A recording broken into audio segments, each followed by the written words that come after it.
Bom, esse aqui é um detalhe que eu sempre gosto de pegar no pé do pessoal, que é a dinâmica interna do ninho. Quando você entende como funciona a dinâmica interna do ninho, você começa a entender que ali não é um monte de inseto vivendo junto. É uma coisa muito bem organizada. Se você quiser, vai mais pra cá, pessoal. Opa, perfeito, fica até melhor, que a imagem não ficou tão grande assim. Isso aqui é um ninho genérico, né, de uma abelha nativa. Geralmente nos ocos, onde tem a disponibilidade de elas conseguir construir essa estrutura básica, e geralmente ela vai fazer o quê? Uma vedação em cima, com batum, pode ser própolis ou geoprópolis. Essa vedação tem que ser diferente dessa daqui. São duas vedações de batum, né, de própolis ou própolis, só que tem características diferentes. Se você tem um oco que é aberto em cima e tem uma entrada aqui, elas têm que fechar isso aqui, porque quando chove, pode vir água aqui dentro. Então isso aqui tem que ser impermeável, não pode ter água, não pode ter vazamento de água. Então isso aqui é vedado para não entrar água e também o calor que é gerado aqui não se dissipar, porque o ar quente sempre sobe. Então ela fecha isso aqui de uma maneira que o ar não escape e a água não entre. E esse batume de baixo aqui, ó, esse aqui são esses sucos. Isso é como se fosse ralos, porque como qualquer ser vivo, quando tem calor e tem diferença de temperatura, pode condensar a umidade aqui dentro. E aí acontece o quê? O excesso de umidade que escorre pela colmeia vai passar por aqui e vai embora. Então a certificação de que nenhum bicho entra na colmeia é esse batume, e nada que é gerado aqui de bom escape e que é gerado de ruim ou excedente fique dentro da colmeia. É uma maneira inteligente de construir a colmeia para que não tenha problemas de crescimento de coisas ou excesso de coisas que não sejam benéficos para a colmeia. Só o não está nos ajudando hoje. Beleza, depois que a gente entende que isso aqui já é o isolamento básico de onde vai ficar toda a estrutura do ninho, a gente vai começar aqui pela parte da entrada. Toda vez que uma abelha vai enxamear no lugar, ela vai começar a construir uma casa, a coisa que ela mais vai priorizar é já caracterizar essa entrada. Ela já vai começar chegando, fechando aqui. Qualquer pessoa que presenciou uma enxameação, acho que algumas pessoas já viu, a primeira coisa que você vai ver, ela vai começar a construir o pito. Toda a entrada da abelha é como se fosse uma identidade. Quando você sabe que existe uma rainha na colmeia ou que já tem uma organização de uma rainha, ela se identifica como pessoa. Quando ela coloca uma entrada de cera, de barro, ela coloca alguma característica para dizer, estou aqui. É isso que significa essa entrada. Depois dessa entrada, uma parte das abelhas vão começar a construção, onde vai ser um futuro ninho, e outra parte vai começar esse corredor polonês aqui, que é o tubo de ingresso. Isso é importantíssimo na colmeia porque você pode ver que a entrada é mais estreita e aqui é mais larga. Isso aqui é onde elas fazem a contenção de qualquer inimigo que possa entrar, e tudo que tem de entrar de ar aqui, você tem que entrar aqui filtrado. Aqui existem umas reservas de própolis e resinas que faz essa filtragem do ar, e o ar que passa por aqui tem que ser filtrado para que não tenha nenhum fungo, bactéria, coisa que seja nocivo. É uma estrutura incrível. Depois que elas começaram a construir isso aqui, começaram a preparar onde vai ser o ninho, isso aqui é interessante que tenha um pouco de invólucro, e depois tem as reservas básicas de alimento. Por quê? Em volta do ninho tem que ter as reservas básicas de alimento, que seriam potes de pólen e potes de mel, sempre nessa ordem. Próximo ao término da entrada, os próximos potes que vão ter é de pólen. Por que tem que ser potes de pólen? Imagina vocês chegando do mercado, cheio de sacola pesada, porque o pólen é carregado nas perninhas, né, pro lado de fora. Então vocês chegando com um monte de sacola pesada, vocês vão querer colocar em cima da mesa suas coisas, vão querer subir no 12º andar para colocar a sacola lá em cima. Não compensa. Como diz a molecada, você é louco, não compensa. Então eles vêm aqui e descarregam nos próximos potes vazios que tiver mais próximo da entrada. E ali fica o estoque de pólen. Então dali a gente já consegue ter uma média de como que a gente vai fazer a construção para a produção de pólen. O pólen tem que ficar nos estoques mais próximo da entrada. Perfeito. Porque é mais pesado. É mais pesado. E pode ter risco de contaminação. Porque mesmo ali dentro existem microbiotas de fungos, bactérias que são benéficos para as abelhas, para o ar ali dentro. Só que se entrar em contato com o alimento é igual a gente. Nós temos comidas dentro da nossa geladeira que não podem entrar em contato uma com a outra. As abelhas também. Então se ela coloca esses estoques de pólen em um lugar muito distante, como é externo, o jeito de transportar ele, pode ter alguma contaminação. Nossa, elas têm tecnologia de... Nossa. De ponta, de ponta. Isso é incrível. Isso é incrível. Entendendo que elas conseguem fazer essa parte da estocagem de pólen primeiro e o de mel depois, se você quer colher mel, onde você tem que colocar os estoques de mel, os espaços para mel? Próximo da entrada ou o mais distante possível? O mais distante possível. Porque o mel, como é armazenado na vesícula miliar, na barriguinha dela, é mais fácil ela encher a barriga com aquele negócio e ela consegue transportar, passar, esbarrar.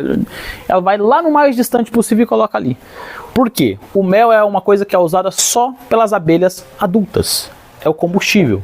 Você imagina que você tem uma garagem cheia de Ferrari, e você precisa de combustível para sair. Como o combustível é fácil de transitar aqui dentro, tá perfeito. Mas só quem usa o combustível é só as Ferraris. A rainha majestade, ela não precisa de mel. Não o mel puro. Ela precisa de um mel e o saburá. E isso é levado para ela. Sabendo que o saburá vai ser consumido pela rainha, sabendo que o saburá é usado para a construção de células de cria para gerar novas abelhas, é loucura você pensar em colocar o estoque de pólen mais distante possível. Ele precisa ficar o mais próximo do ninho, é onde ele é usado de verdade. E aí é interessante que tenha potes de pólen e mel aqui ao redor, para que quando chega o tempo do inverno, que as abelhas não têm muita mobilidade, elas não precisem subir lá em cima, no 12º andar, para pegar pólen e mel. Então tem que ter uma quantidade básica de pólen e mel perto do ninho, que é onde essas abelhas vão procurar esse alimento, procurar o mel, o pólen, fazer a mistura correta e colocar na célula de cria. Fazer a mistura correta e entregar para a rainha.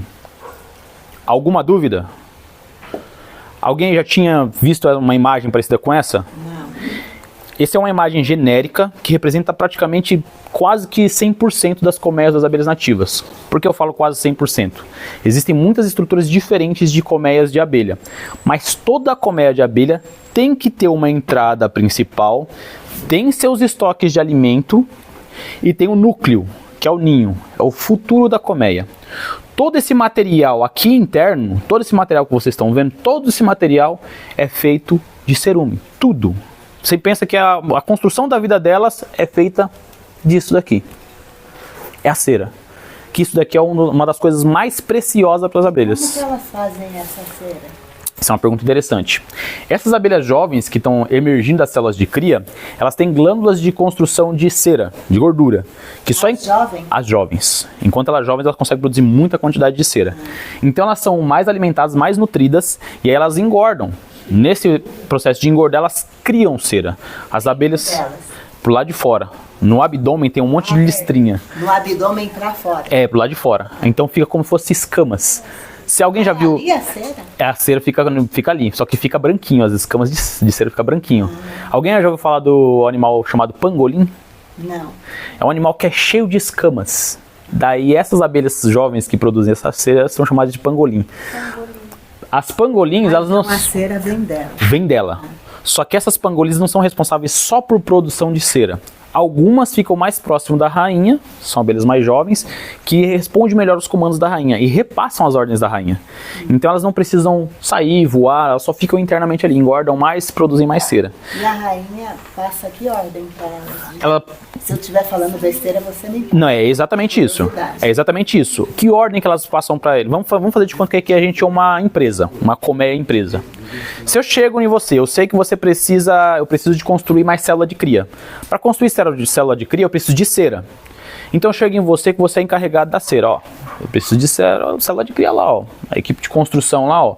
Vou precisar de mais 10 células de cria. Quantas abelhas vão ser necessárias para produzir 10 células de cria, de cera? Então você fica responsável pela cera. Você, meu amigo, você vai ficar responsável aqui por pegar mel para misturar com pólen para fazer alimento larval. Chega numa galera ali e pede para elas X valor de mel para a gente fazer alimento larval. E aí é outra abelha. É outra abelha. Você fica responsável por uma equipe.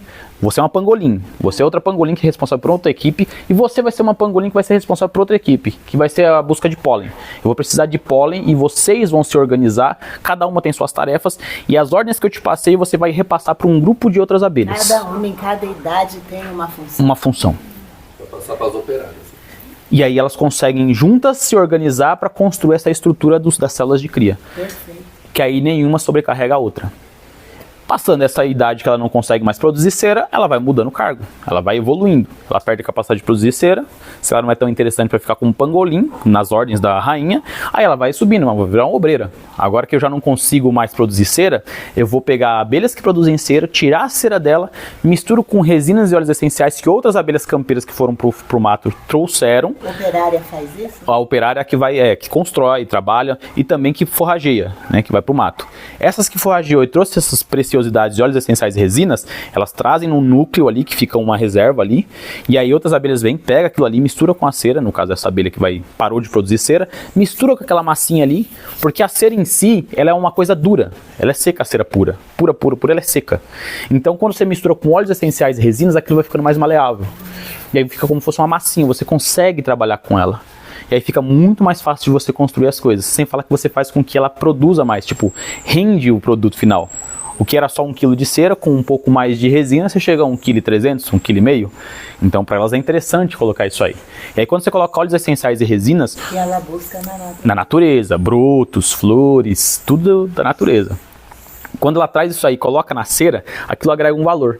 Porque você pensa que você pegou um mel, um exemplo de laranja, trouxe para cá. Só que esse pote onde vai ficar maturando esse mel, tem óleos essenciais e resinas de erva baleeira. Um exemplo. De alecrim do campo. Aquilo que era dessas plantas passa, mesmo não tendo nada de flor dessas plantas, os óleos essenciais que tem ali vai passar isso daí para aquele tipo de mel. Então você vai ter um mel tipo laranjeira, com princípios ativos de outras plantas medicinais. Esse é o diferencial das nossas abelhas. E aí por isso que é importante ter, não só na questão de render, mas o que traz de nutrição para as abelhas. Uma abelha nativa, ela não vai viver só 45 dias, ela pode viver muito mais. Depende do cargo que ela exerce e depende do tipo de alimentação que ela tem. Quando a gente fala de 45 dias é a média de abelha. Só que tem abelhas que podem viver 5 meses. Uma campeira viver 5 meses. Se ela exerce muito bem o trabalho dela como pangolim ali na ordem da rainha, às vezes ela fica um tempo a mais lá na liderança. Mesmo que não produza cera, está passando as ordens. Então ela consegue viver muito mais, porque o tempo de vida de uma abelha é estimado por bater de asas. E aí ela consegue desenvolver melhor. Se tem um líder bom numa equipe, esse líder faz com que toda a equipe tenha um desempenho melhor. Então às vezes é mais interessante manter aquele líder dentro da colônia, fazendo a colônia prosperar de uma maneira de organização, do que mandar ele para fora. Quem faz isso é a rainha. A rainha ela meio que decide, só que não é só ela. Porque acontece o quê? Dentro dessa dinâmica interna do ninho, tem coisas que são prioridades. Ninguém fica isento dessas leis. Vamos fazer de conta que aqui dentro ela enxameou, construiu essas estruturas, cresceu, ficou estabilizada, só que essa rainha já passou uns 5 anos aqui. E essa rainha que botava 50 ovos todo dia, ela começou a botar 10 ovos. Se ela bota 10 ovos e morre todo dia 20 abelhas, o que acontece com a população dessa abelha? Vai reduzindo. A taxa de mortalidade é menor do que de natalidade. E aí como elas pensam, opa, a gente está consumindo mais do que armazenando, está morrendo mais do que está nascendo. Elas entram em um bom senso e falam, rainha, desculpa aí, foi bom o tempo que você serviu, mas cortem-lhe a cabeça. Simplesmente assim. A natureza ela não pode dar brecha para que possa ter uma perca de todo um ecossistema. O ecossistema depende de tudo que está aqui organizado. Se uma delas falhar naquilo, ela não pode ficar ali, ela condena toda a colmeia. Então elas preferem sacrificar essa rainha para manter essa ordem aqui. E o que mantém essa ordem sem rainha? E aí é que tá. Dentro dessa colmeia aqui, digamos que isso seja uma melípona, uma abelha grande que faz a entrada de barro. As melíponas, ela tem uma taxa de natalidade de rainha muito grande. Cerca de 25%, você pega uma fatia, uma pizza com 100 fatias. Quando você fala de 25%, é 1/4 da colmeia vão ser só princesas, que vão nascer e se não tiver necessidade delas, vão ser mortas. Simples assim. Simples assim. Não se sabe até hoje por que tanta morte de princesa. Mas é desse jeito que acontece nas melíponas. Ou seja, a rainha ficou velha, mas surgiu uma princesa que tem uma dominância legal. Elas têm um controle de quem tem a dominância legal. Se a princesa que surgiu tem uma dominância melhor do que a rainha, ou se ela tem chances de fazer mais postura que a rainha, elas vão eliminar essa rainha velha e vão substituir essa rainha nova. E aí isso acontece outras coisas dentro de uma colônia que não é só o caso de troca de de abelhas. Digamos que chegou a primavera, a colmeia está toda lotada, cheia de gente aqui dentro, todas as estruturas perfeitas, tem muita comida lá fora. Uma abelhinha vai para fora, encontra um oco natural que dá para alguém morar ali dentro. Ela leva essa informação para dentro da colmeia e essa informação ela passa no boca a boca, mantendo essa informação viva durante meses, durante anos. E aqui dentro ela sabe que em tal lugar, tal distância, existe um lugar que é bom para você enxameação. A comunicação. Puxa, aqui tá tudo cheio, tá tudo perfeito. Surgiu uma princesa com uma dominância maravilhosa. Vamos embora pra lá. Elas preparam o ninho antes. Quando preparam o ninho antes, elas vão lá, dão todos os toques de colocar onde vai ser os alimentos, as estruturas. Depois tá tudo pronto ali dentro. Vem uma princesinha com uma galera e começa uma enxameação nova. Elegeram ela. Mas aí é só 1/3 de recurso que vai ir, 1/3 de campeira que vai ir, e dali ela tem que tocar a vida dela. 2/3 sempre fica com a mãe. Tá. Só que essa mãe, ela vai ter comunicação com a filha, igual quando um filho casa. Aí, prospera lá. Prospera aqui, prospera lá, mas é igual um casamento. Alguém que já tem filho casado? Como que funciona isso? Tá casado, mas ô mãe, ô pai, como é que faz isso? Posso pegar um saco de farinha aí? A comunicação continua ainda. Então, quando há necessidade, essa mãe aqui, ela consegue ainda ajudar o outro. E assim você tem certeza que os filhos vão ter continuidade.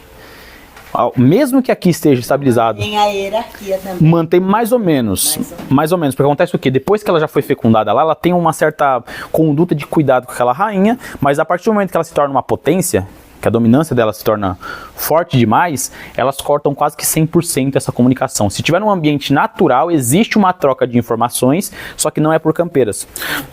Dentro dessa colmeia aqui, existem campeiras, são todas fêmeas, a rainha, e existem machos. Os machos, eles têm uma função um pouco meio que deslargada da vida, assim. O que eles fazem? Eles nasceram aqui, assim que eles amadurecem, que pode voar, eles não ficam dentro da colmeia. Não?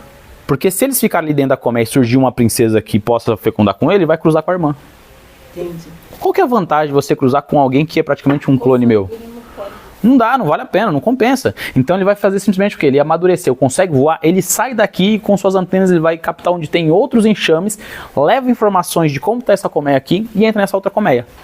Então eles fazem essa comunicação de colmeia para colmeia, dizendo o que tem, como tá. Então eles passam de uma colmeia para outra. Caso surja a oportunidade de surgir uma princesa aqui, ele faz o trabalho dele.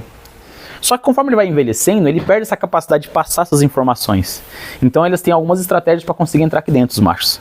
Alguns se pintam de pólen, alguns entram no estoque que está mais distante, enche a barriga de mel, chega no vigia, dá um suborno pro vigia, e aí ele consegue penetrar lá dentro.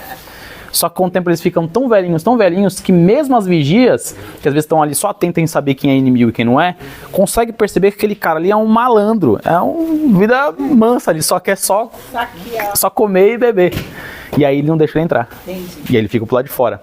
Dentro da colmeia só pode ficar pessoas, entre aspas, né, que contribuem para o bem-estar da colmeia como um todo. A organização delas não está só em uma imagem fixa. Por quê? Eu estava falando com o Cid um tempo atrás sobre a questão de transporte de abelha. Isso é uma coisa que é muito polêmico. Com as apps a gente consegue chegar numa caixa, pega aqui, coloca todo mundo aqui, chupa todo o mel que tiver na plantação, depois transporta para outro lugar, vai lá, leva. Porque elas são animais mais rústicos, mais, como posso dizer assim, mais primitivos. As abelhas nativas, quando elas se estabelecem num lugar, você já viu alguém levando uma árvore inteira para outro lugar para poder produzir mel? Não tem como.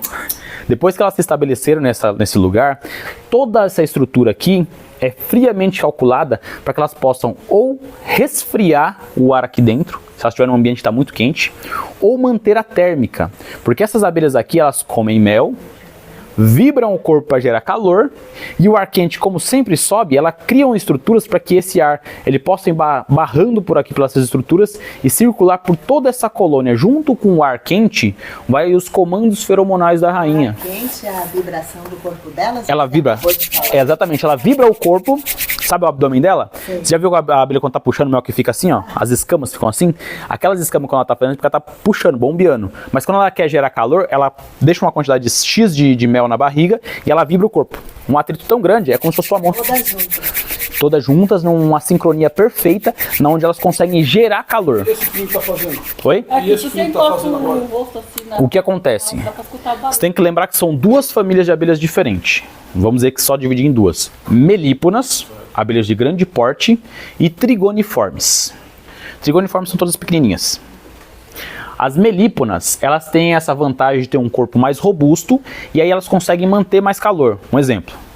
Se você pega um pote de água aqui, quente, e um pote desse de água quente, quem vai ficar mais tempo quente? Os dois estão com água quente. Quem vai manter a temperatura por mais tempo?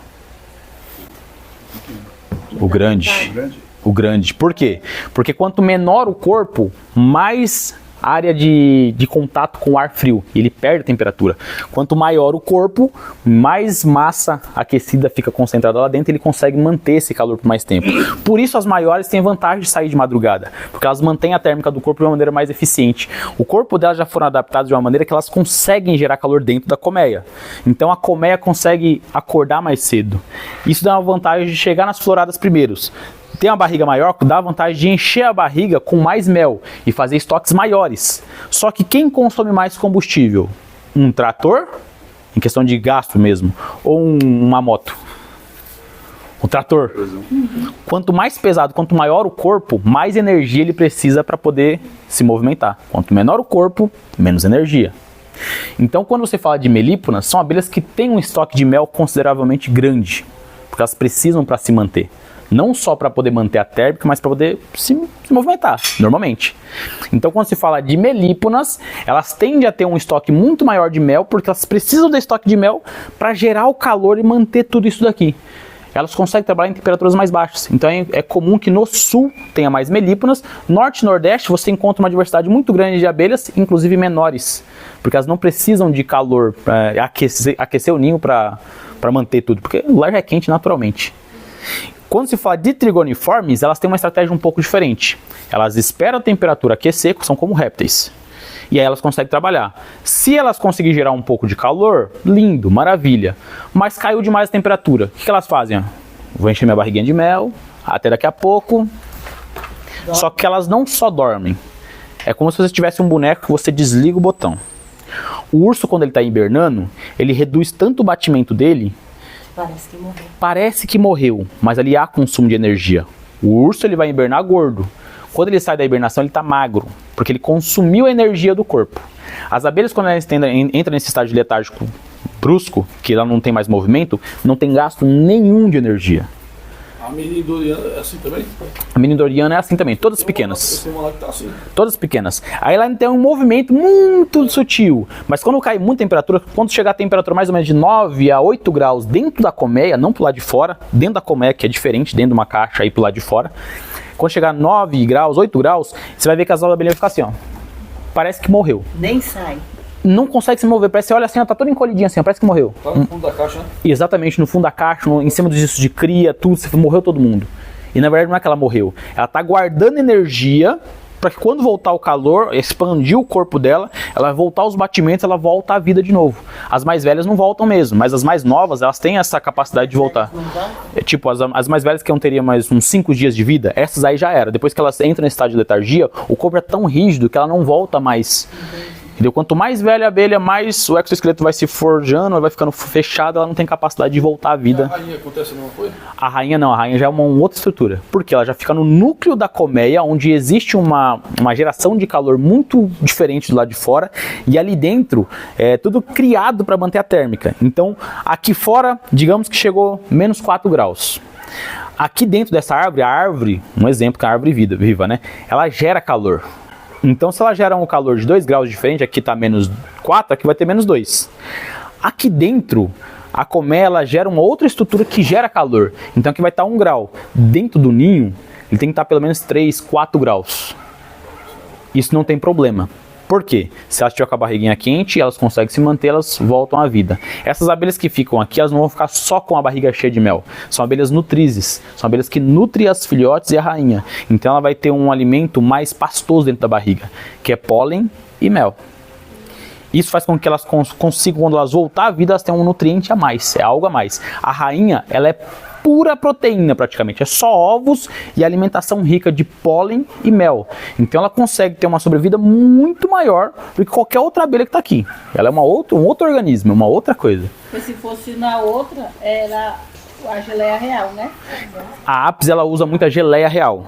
A geleia real, na verdade, é bem parecida com o nosso saburá. Só que a diferença é o que é? A geleia real, ela tem maior concentração de açúcares do que o nosso alimento, o pólen, o saburá. Por quê? O nosso saburá ele é pura proteína. O alimento larval já tem uma quantidade grande de mel. Isso não se fala, não pode falar, mas é praticamente isso. É uma quantidade mais de néctar que foi passado, virado mel, colocado a quantidade de pólen, mais enzimas, e aí você tem uma geleia real. O nosso pólen, o saburá, né, é as enzimas, colocado com o saburá já fermentado, e o mel. É a mesma mistura, só que sequências diferentes e quantidade diferente.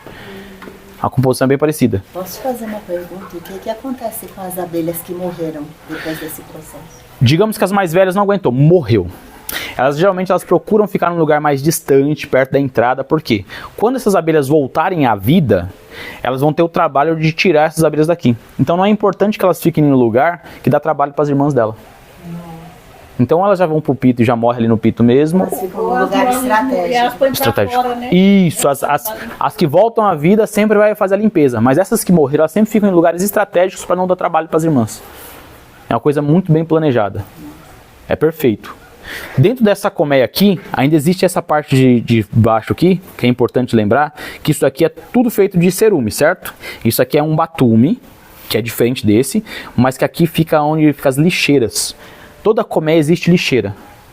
As abelhas jovens, elas fazem cocô onde elas estiver passando. É um cocô líquido. Toda abelha caga líquido. Não tem jeito. Ela faz as fezes dela líquido. Depois que elas nascem, isso aqui já não é mais cera. Elas constroem com cerume os potinhos de células de cria. Conforme a larva vai se desenvolvendo, ela cria um casulo de queratina. O mesmo material das nossas unhas. Esse material não é usado para nada dentro da colmeia, a não ser como papel higiênico, literalmente. Então, quando a abelha nasce da célula de cria, as abelhas mais velhas, que têm uma mandíbula mais forte, elas roem aquele material, usa como esponja e coloca em pontos específicos, como lixeiras. Então, as abelhas mais velhas já sabem que tem que fazer cocôzinho ali. As abelhas mais novas que fazem cocô, faz mais ou menos na fralda. Aí as mais velhas vai lá, pega aquela esponja, limpa aquele lugar, cria lixeiras ali. Até que as abelhas aprendem até se educar. a fazer ali. Até se educar. E aí esse material que era só resto de queratina, ele é super seco e ele é absorvente. Então ele vai absorver todo aquele líquido ali, aquele cocô. E aí depois... É absorver, desculpa. A queratina da célula de cria, que eles roem e fazem uma esponja com aquilo. É absorvente. Aí é absorvente, ele é muito seco, então ele absorve tudo aquilo que tiver líquido aqui, que são as fezes. Dessas lixeiras, elas podem pegar isso aqui e jogar para fora. Geralmente esse trabalho de jogar as lixeiras, os lixos para fora, é de manhã. A abelha que vai sair para forragear, ela já enche a mandíbula com esse absorvente que já está cheio já, vai para fora e joga o mais distante possível em algumas espécies. Muito higiênico, muito. Não deixa contaminação nenhuma. Isso é interessante porque as abelhas elas passam por fases aqui. Ela vai começar a nascer, ela vai ser uma abelha que vai começar a alimentar as outras abelhas. Vai se alimentar, ser nutrida assim que ela consegue nutrir outras pessoas, ela vai começar a nutrir outras pessoas. Assim que ela consegue organizar algumas coisas, vai organizar algumas coisas. Só que conforme ela vai amadurecendo, ela passa por uma fase que ela é uma lixeira. Ela vai ficar responsável por ir atrás dessas abelhas mais jovens que não tem esse controle para poder fazer essa limpeza. Ela vai fazer a parte de pegar isso daqui, colocar o lixinho que estava num ponto específico, às vezes tem lixos até aqui em cima, e colocar na parte de baixo, perto da entrada, para que as abelhas que vão forragear pro lado de fora possam levar. A abelha entende bem de organização. Muito. Se a gente conseguisse copiar 10%... À noite, assim, eu vou lá assim na mão da saia, aí coloco o ouvido assim, parece que tem um helicóptero lá dentro. Tem duas ações aí. Na verdade tem mais. Lembra que eu falei pra você que elas vibram o corpo para aquecer? Elas vão ter que fazer o seguinte: o ar quente sempre sobe. Só que esse ar, ele vai encontrar barreiras físicas que elas criaram aqui para que esse ar possa circular nos lugares certos. Quando o ar quente chega no ápice, no lugar que já não tem mais o que aquecer, para que eu vou aquecer mel? O mel já é líquido, eu como eu quiser, não preciso aquecer o mel. Lá embaixo aquece por conta da cera? Não, a vibração delas. A vibração delas gera o calor. E gera o calor. E a contenção do calor é criado pelas estruturas de cera. A contenção do calor. Mantém como se fosse um cobertor. O cobertor não esquenta a gente, ele só faz com que o calor que a gente gera fique retido ali.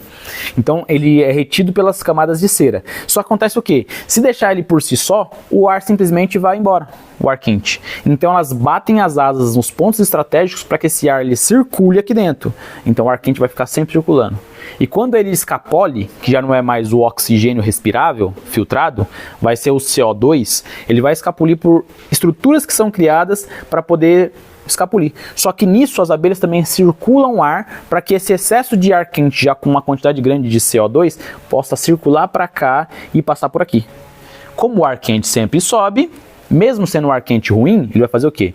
Ele vai vir para cá e ele vai passar por aqui, ó, por cima dessa estrutura. Por que ele tem que ser largo? Ele passa por cima, porque enquanto o ar frio está passando por aqui sendo filtrado, o ar quente, que já está ruim, já está com uma quantidade grande de CO2, vai saindo. Então existe uma troca pela própria entrada desses gases. Como uma respiração. Um pulmão ali não Exato. fica abafado. Não fica. Porque dentro da isca ela soa tudo em cima, né? Esse é o grande problema. Molhado. Esse é o grande problema da isca.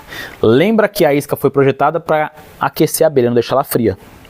Só que quando ela gera calor aqui dentro e a atmosfera do lado de fora está muito frio, existe aquele choque térmico. O ar quente entra em contato com uma superfície fria, a umidade que existe naquele ar condensa. Então, perfeita é a forma das abelhas mesmo. Exato. A isca ela te ajuda bastante para você começar. É importante ter a isca. Só que se você não tiver um sistema de drenagem perfeito, você pode perder a abelha na isca. Você às vezes pegou uma captura incrível.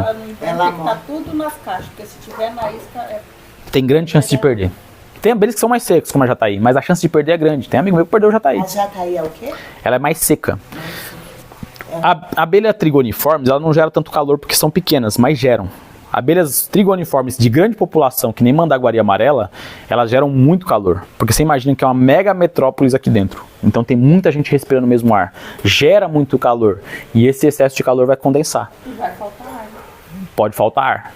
O ar, ele só vai faltar ar em algumas seguintes situações. Por exemplo, você está aqui numa situação de inverno. As abelhas vão começar a morrer aqui no fundo.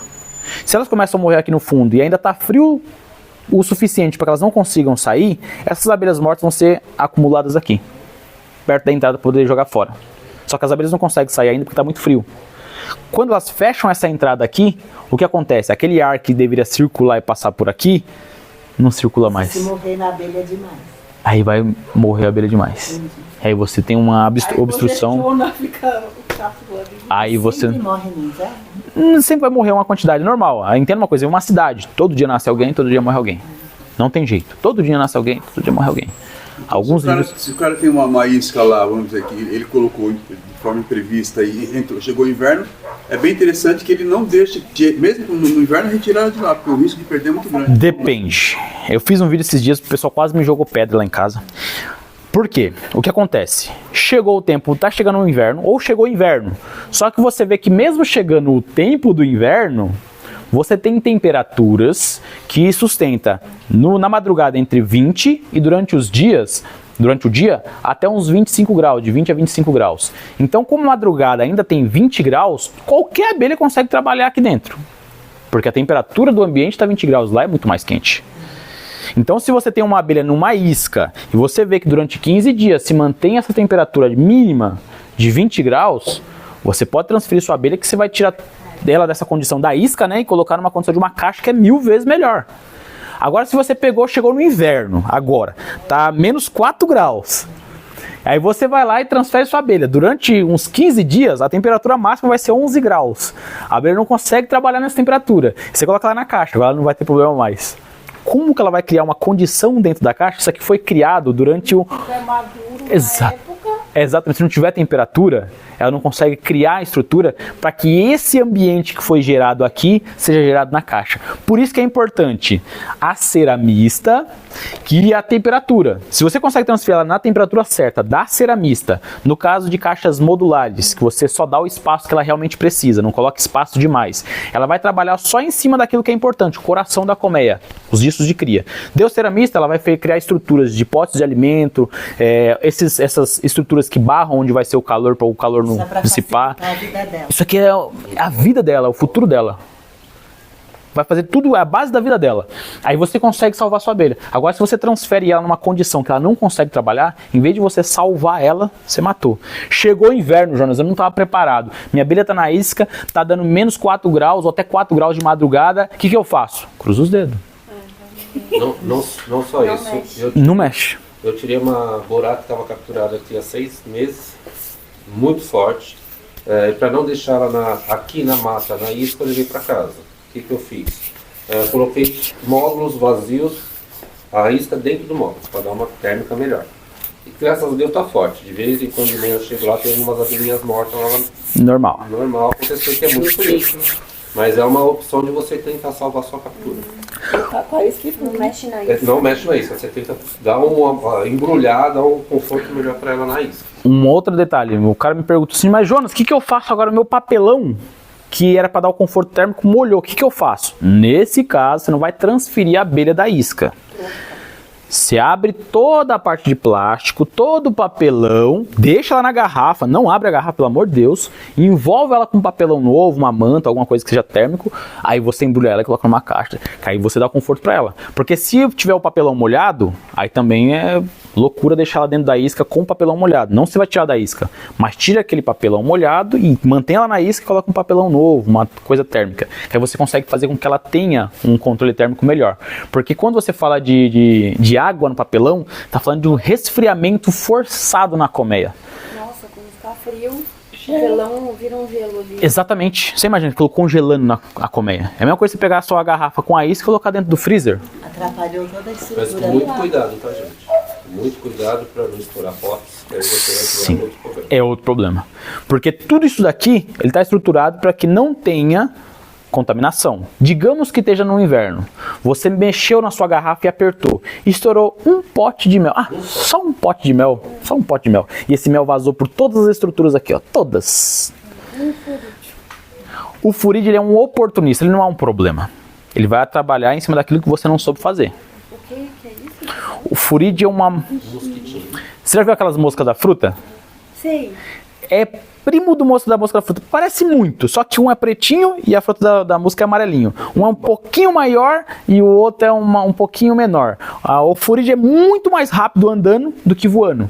E a mosca da fruta só voa. A mosca da fruta, ela se especializou em frutas. O furídeo, ele se especializou em fazer, como é que fala? Decomposição de matéria orgânica. Se tem alguma coisa errada lá, ele vai fazer decomposição. Quando você estoura um pote de mel aqui, ele entende que tem algo de errado nessa colmeia. Uma mosca tem capacidade de botar 300 ovos. Em cerca de 8 horas, esses ovos vão eclodir. Ah não, vazou hoje, amanhã eu vejo. É o suficiente, enquanto você dorme ele está trabalhando. Aí você vai, não teve muita bagunça. Você acha que não teve muita bagunça.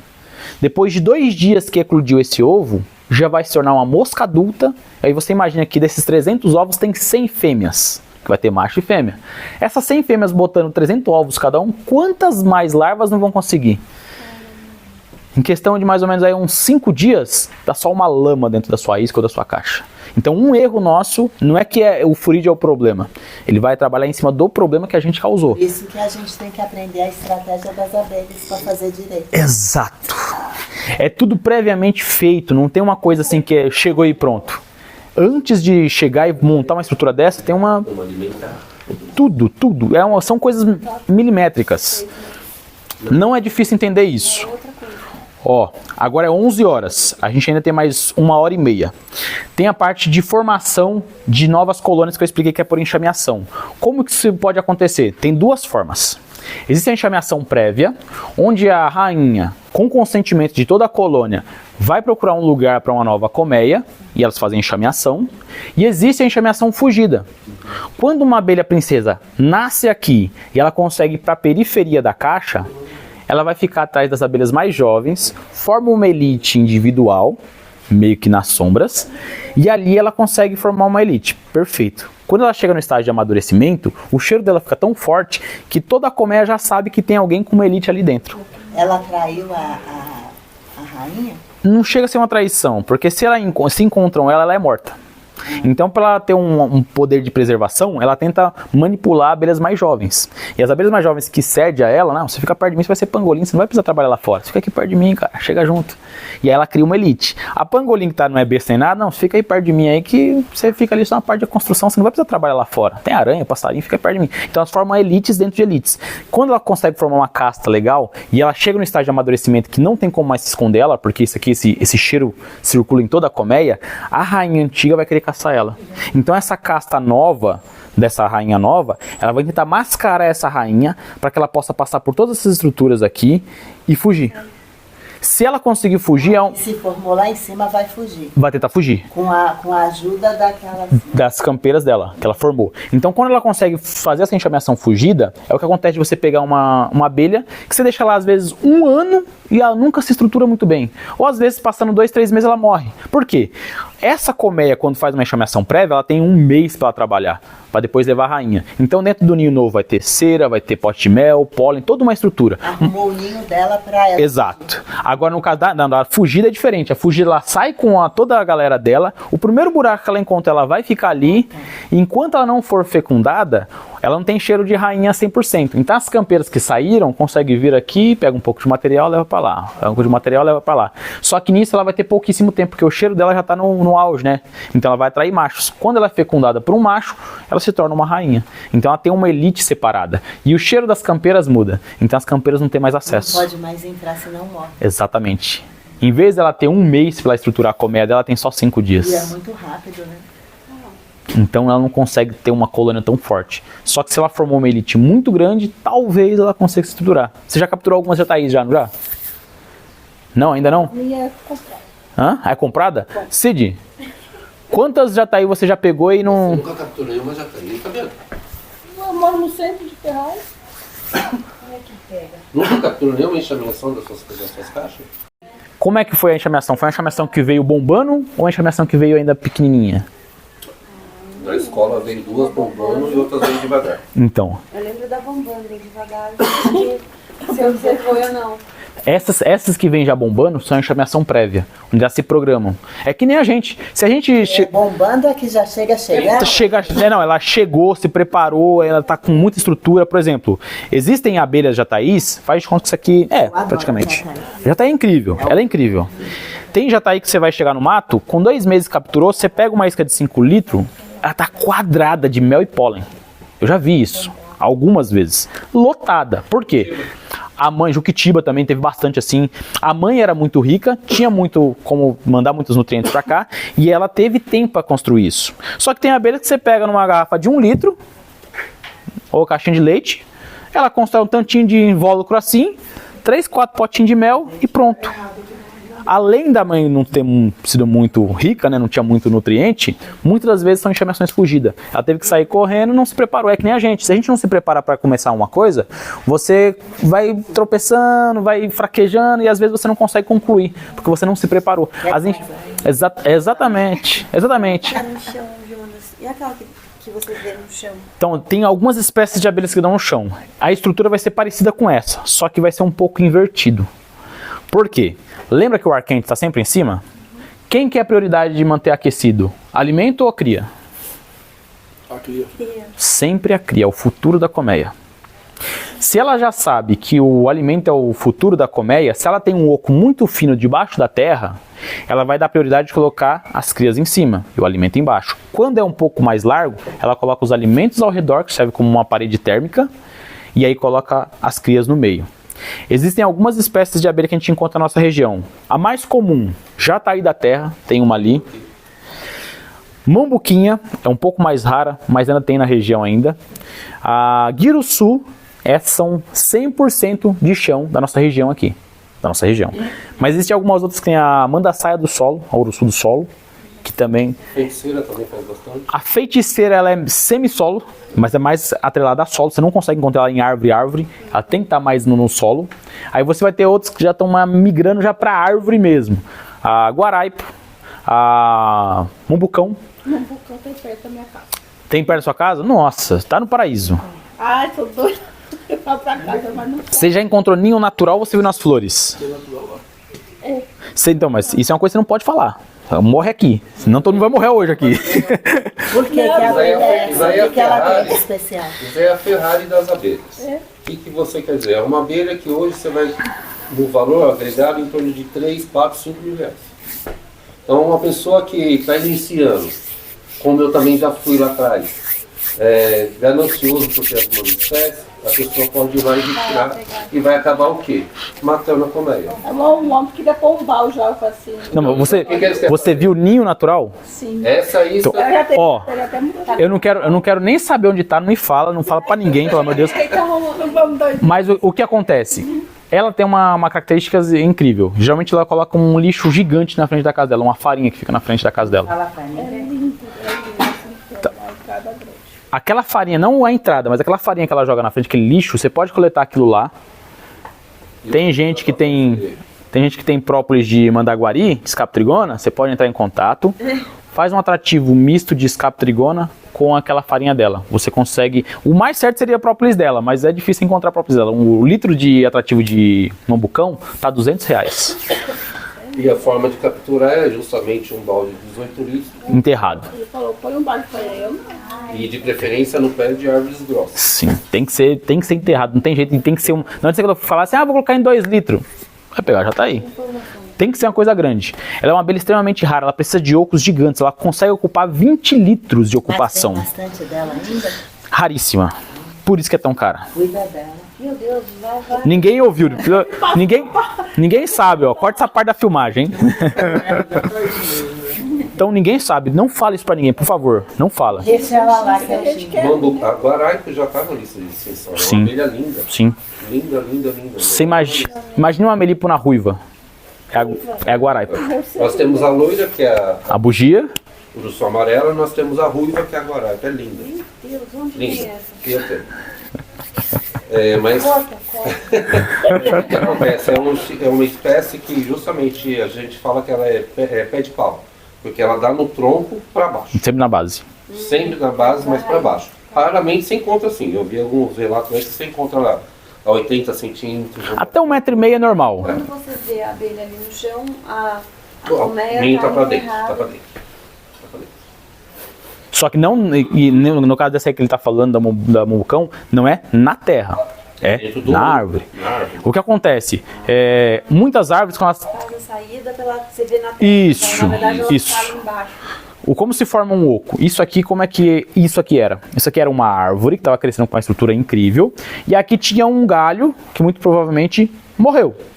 Quando esse galho morre, ele pode entrar em processo de cicatrização e formar um oco. Ou ele pode matar todo o núcleo da árvore. E a parte de fora continua vivo. A árvore vai cicatrizar, vai continuar viva pro lado de fora.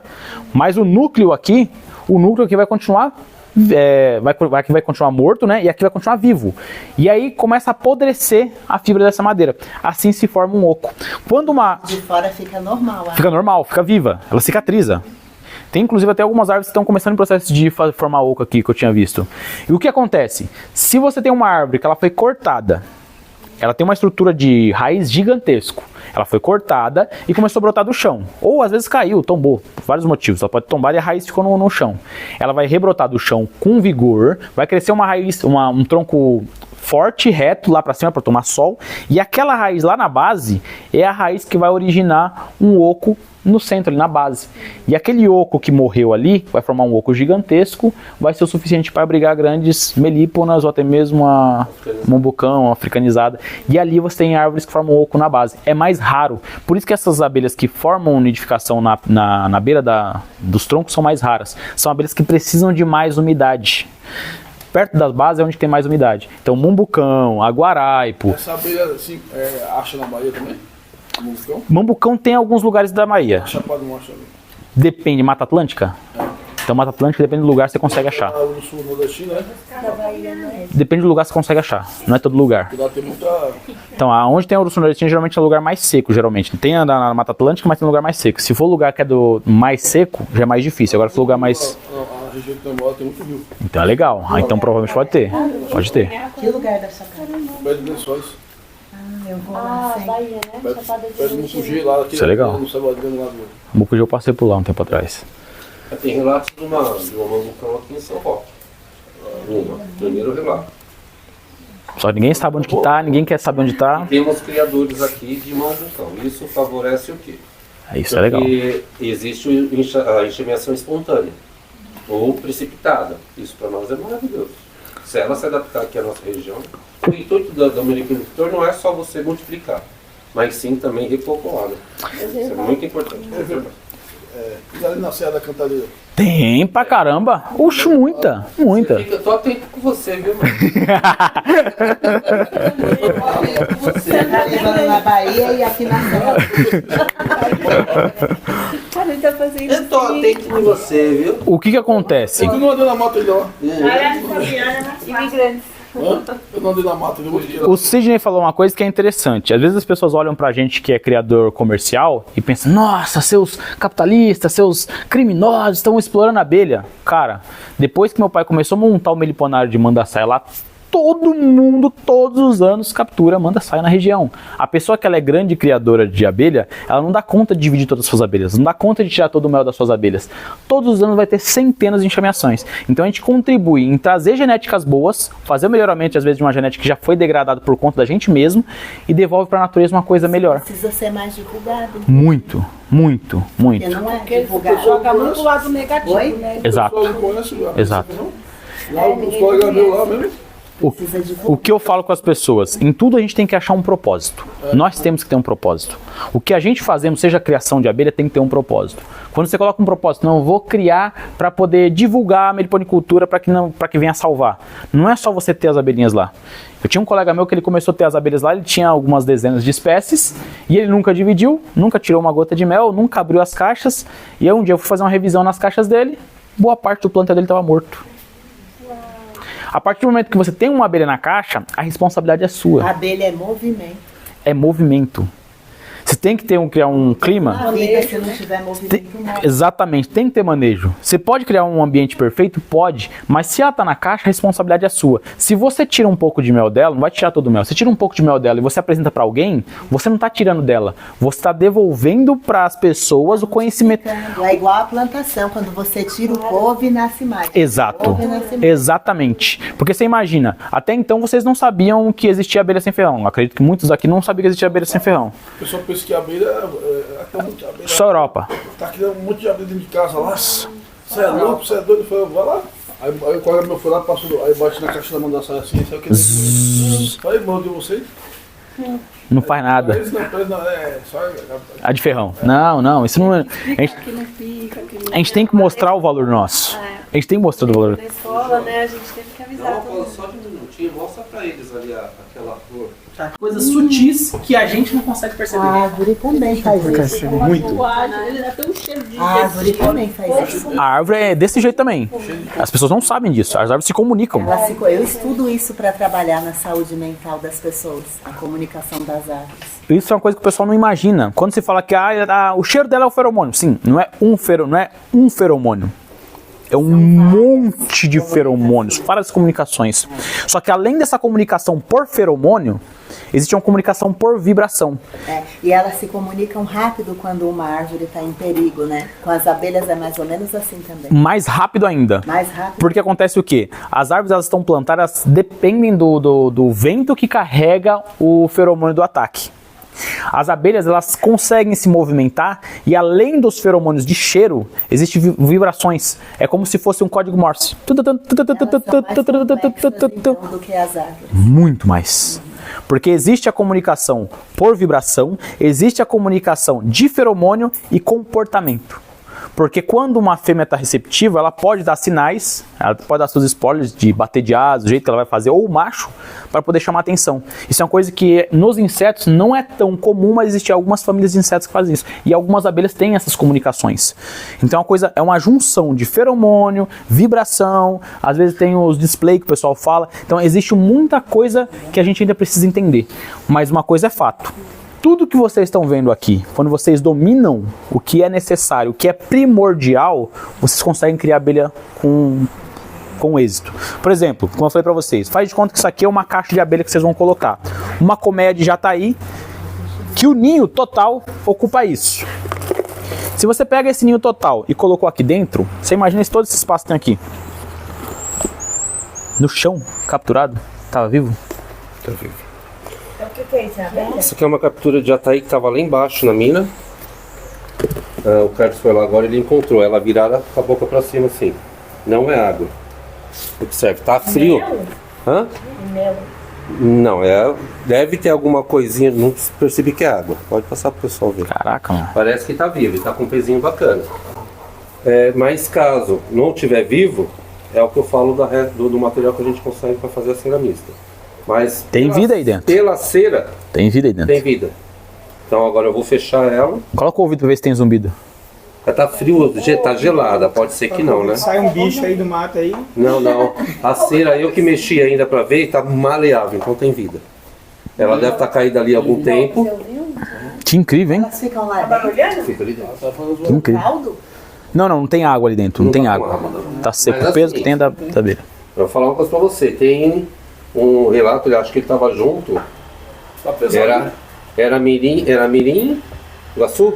Que tava com larvas? Não, que tava na caixa d'água.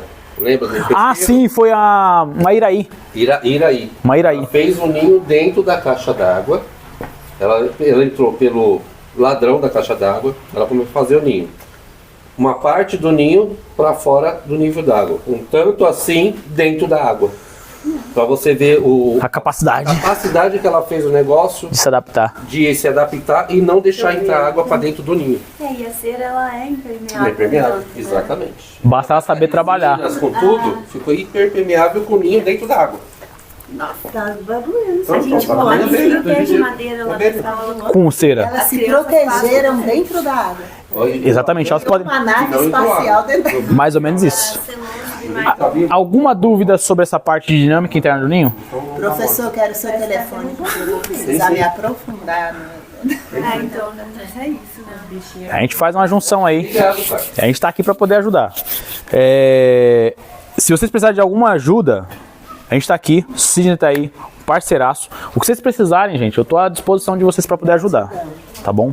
Eu não tenho muito, mas o pouco que eu tenho para compartilhar. O trabalho de vocês com as abelhas. Obrigado. E é isso aí. No caso, você comentou no caso da caixa IMP, então quando você coloca ali os módulos, Ah, sim, os sim. módulos de cima, Todas as caixas têm pontos positivos e pontos negativos. Isso é interessante a gente trabalhar. Se um dia o Sidney quiser, eu passo para ele os passo a passo.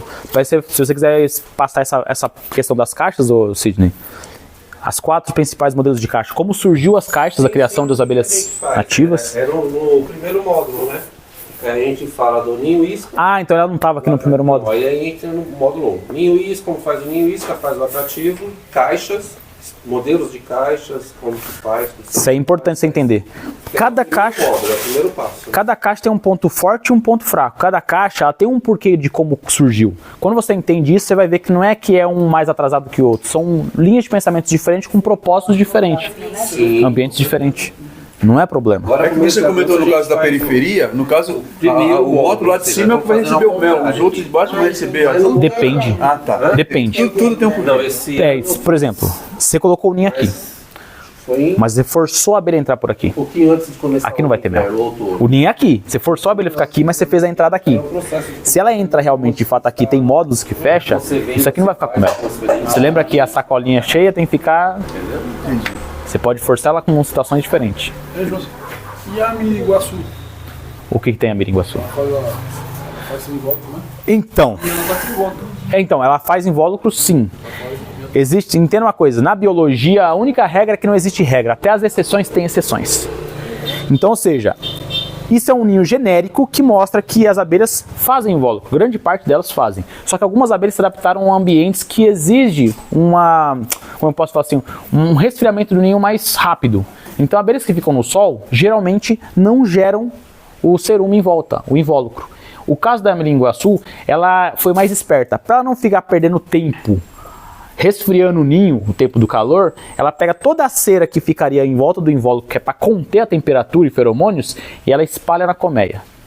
Ela faz raios de cera, que assim você dissipa o calor com mais facilidade. Só que isso exige ela que tenha uma dominação feromonal mais forte. Então, geralmente, a rainha sempre fica no mais alto possível, então ela deixa o estoque de mel embaixo quando pode.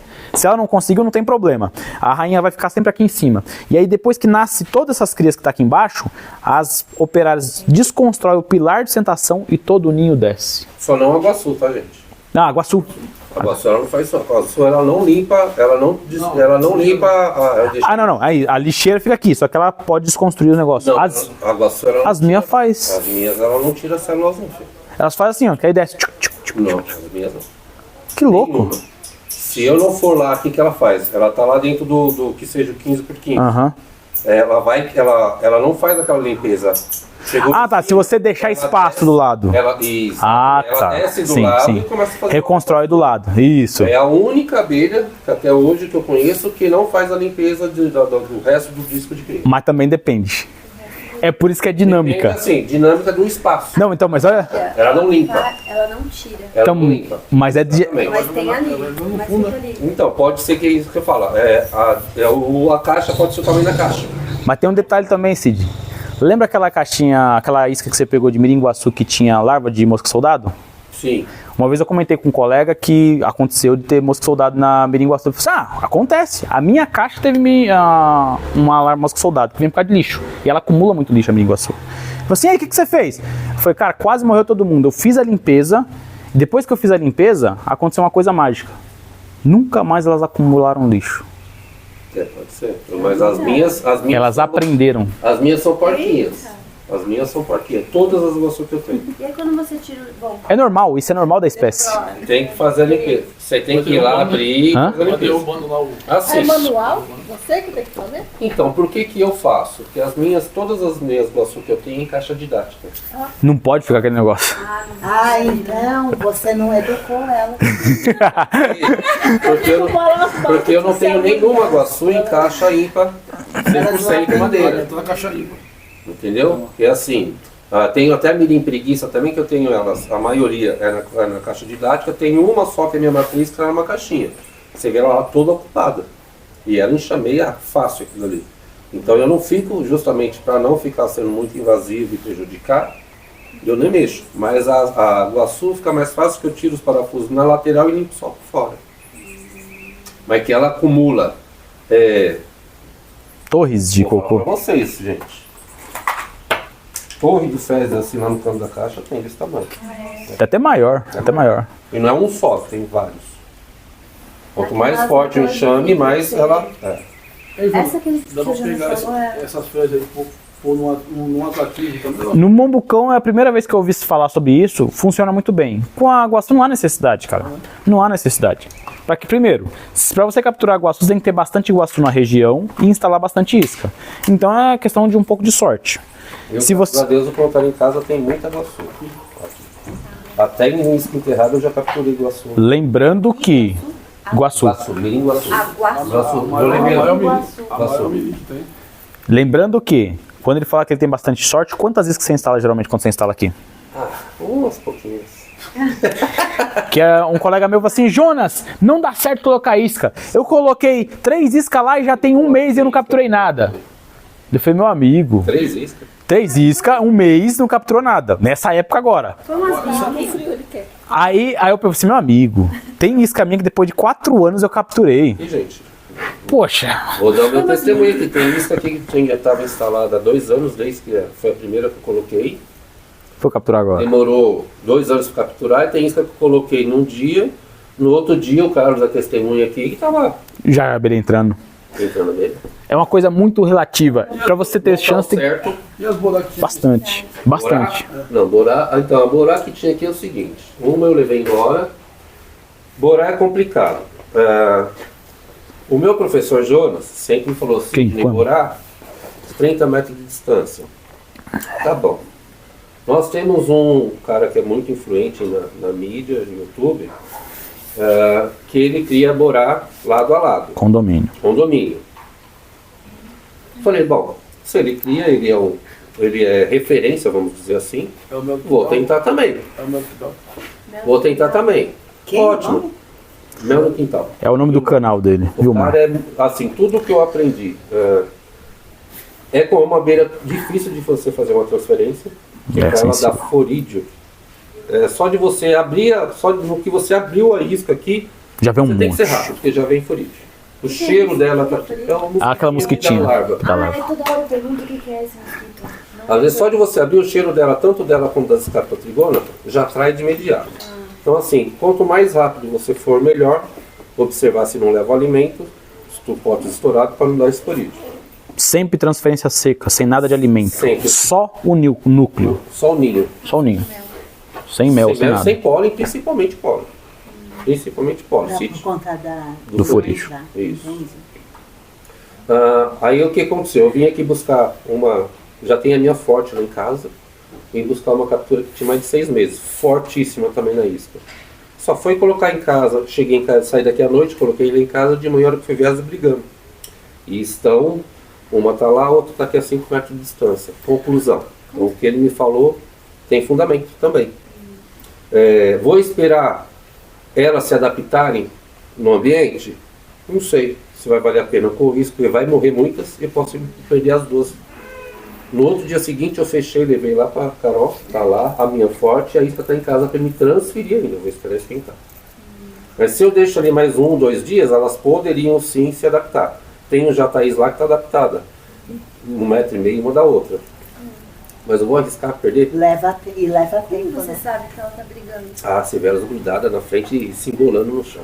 Fora um outro caso que pode acontecer, que quando ela briga na frente, tem que agradecer, porque você vê. Sim, não, eu já perdi 2 em casa que elas não brigou. Se enganou. Ali, brigou Na flor. Na alimentação, na flor. Como é que você vai ver? Deixou pra brigar na flor. Elas brigam na flor. Chegar, o que você tá querendo aqui no meu mercado, cara? Esse mercado não é seu. Estratégia, né? E aqui que tem uma do ladinho da outra, não sei. Não existe borá. Aqui não tem. Diferente. São outras espécies. Então tem umas que você pode fazer Umas precisam disso. Isso é um convívio de comunidade. Comunidade. Você tem que fazer parte da cera, senão a gente vai começar. Tem Não, vai longe. aquele que vive na comunidade. Precisa de comunidade. Aqui não. E vamos- Não pode ter comunidade. Na comunidade existem as abelhas da elite. Sim, Essas as abelhas caixas da da elite, elite. ela entra em todas as caixas e às vezes tem ordens dela que predominam até sobre a rainha. Se a rainha é velha, ela determina que elimina a rainha. Essa é a elite. Você imagina, é como se tivesse O STF das abelhas? um bairro Elimina e as isso, cidades. elimina aqui, Eu tenho muito estudo para Quem fazer. elimina o macho? O macho, Na realidade, os machos às vezes são eliminados. Ainda mais na época de Nessa época, são todos expulsos. eles, Se você praticamente. entrar aqui, eu te mato. Você só vai vir aqui pra comer, beber e dormir? Essa semana você passada tá eu trabalho, manda sair, né? Aí tem uma caixa lá de MQA. Só tem ela lá, né? A E conduta as dos outras machos que eu não fui são do muito que é positivas. né? E Não sou o quê? Ela não se dá bem, mano. As duas. mas não é questão de ser MQA ou MQQ. Isso é uma coisa que eu sempre falei com o Cid. Não se dá bem. Então, mas não é só questão de ser MQA ou MQQ. Entenda uma coisa. Você é baiano. Faz de conta que o Cid não é mineiro. O sotaque de vocês é igual? Não. Se um fala pro outro, oxe, o outro fala uai. O que acontece? Você tá me xingando, tio? É o que acontece nas abelhas. São defensivas, isso, eu entendo isso como Até perfeito. Ótimo, explicar tá? que osso Isso é não é bom. um palavrão. Isso é bom. Entre aspas, só não assim. É que é difícil mandar certo também tá se matando, é muito difícil. Não, mas aí liga ali, se mata, aí é pouquinho ali. Depois para. Tá, para. Nada da alimentação. Acontece aí. É na alimentação, a hora que você faz a alimentação dentro, né? Você pode observar que quando você faz a alimentação das melícolas, ela sai todas doidas. Faz revoada. Faz a revolta. Aí vai vendo. Aí beleza, à tarde, né? Aí tô assim, tô vendo um monte de abelha pro lado de fora. Agora tem 6 anos, né, que colocar pra fora. Você fala voando? Não, Pousado. pousar na caixa. Então, pousados são zangões. Ou é porque tem princesa pra sair, ou é porque eles foram jogados pra fora. Expulsou tudo da lista. Aí ficou ali rodando ali, ficou ali, montuado assim, um monte. Na caixinha, tudo montuado. Mas não agora no frio, né? No frio, Não, no frio pode ser até os operários mesmo. montuado. Porque você alimentou, ela saiu com a Não, ele fala que pousado, dormindo à de noite? noite. É, Não, é zangão. zangão. Provavelmente zangão velho. De noite é zangão velho pro lado de fora. É de noite, sim. Aí voltou pra fora, ficou lá, e depois subiu. Tem princesa lá dentro, com certeza. Bora pra segunda parte. Pode ir. Deixa eu começar o Cid agora. Já falei demais.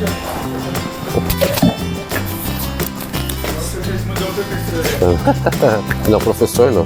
Eu sou aluno. Tô aprendendo até hoje, você viu como tem bastante coisa? Porque ele tem muita coisa para falar. Bom, a parte da alimentação aqui, vocês viram como que é para fazer a cera, né? Vamos falar um pouquinho dos...